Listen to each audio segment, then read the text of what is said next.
News is brought to you by Mike Shaw Toyota's incredible sale. Right now, drive off in a new Camry LE or RAV4 for just $199 per month. Only at Mike Shaw Toyota.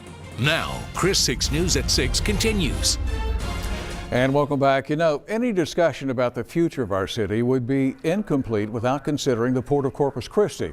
And tonight, as part of our month-long series, Where Do We Go From Here?, we have a look at the history of the port and how it is now poised to add billions of dollars worth of economic activity to the coastal bend economy over the next few years.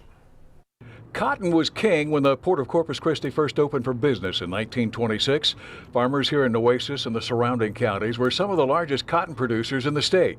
And even today, it remains one of the region's main agricultural products. King Ranch was here. They grew a lot of cotton.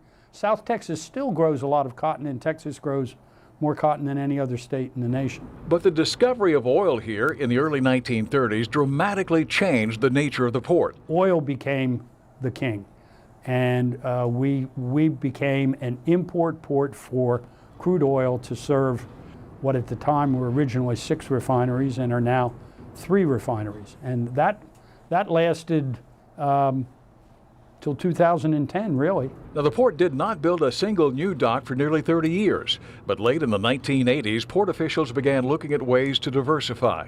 And the first priority was room to grow. We bought the La Quinta track, which we bought in the mid to late 90s.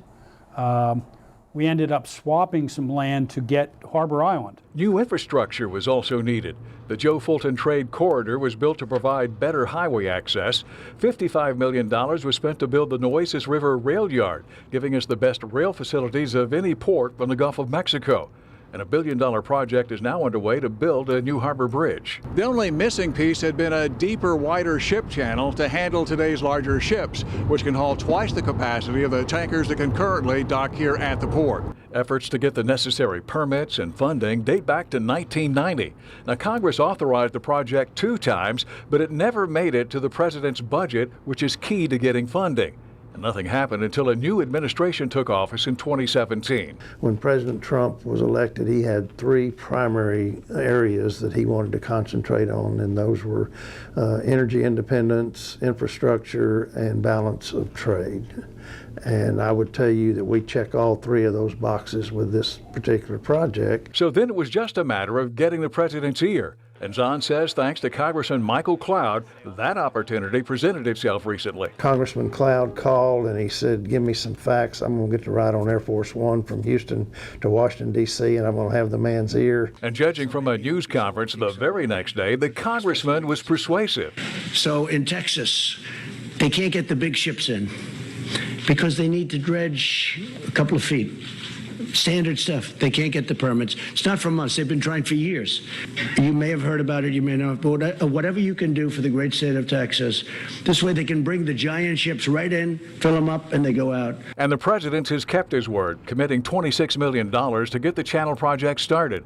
And Zahn expects to see dredging start by the end of this year. So all of these decisions to diversify the port, to acquire more property, to invest in new infrastructure, plus the oil and gas finds in the Eagle Ford Shale and the Permian Basin, combined with a growing global demand for more energy, have positioned the port to take advantage of tremendous new opportunities.